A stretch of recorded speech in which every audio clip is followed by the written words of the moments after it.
እጁን አይተሃል? ያው እጅ የለውም ምንም ነገር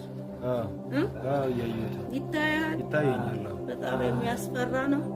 አጥንቱ ያው ብብቱ ስር ገባ። እዚህ በጣም ይለያል። አሁን ላስገባ ነው።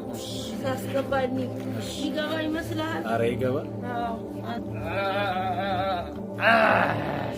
ይታያል። ገባ። የሚገርም ነው። ገባ። እስቲ እጅህን እንቀሳቀሳ እስቲ ቅድም አይነሳም። አንቀሳቀስ እጅህን እንቀሳቀስ እንዳይዘቀዘቀዝ። ይኸው በጣም የሚገርም እጅ ነው። በስመ አብ በጣም የሚደክም ነው። እዚህ ውስጥ ስጋ ስላለ በጣም ያስቸግራል። አሁን የቅድሙን አጥንት በጣም ደስ ይላል። ተመለሰ። የሚገርም በጣም ስቃይ አይቼ ነው ዛሬ ደክሞኛል። ውሃ መስጠጣት ይፈልገኛል። እንደዚህ አርግጆች ምን ተሰማካ? በቃ ተንቀሳቀሳ። ቻው፣ ደህና ሁን። እሺ ቻው።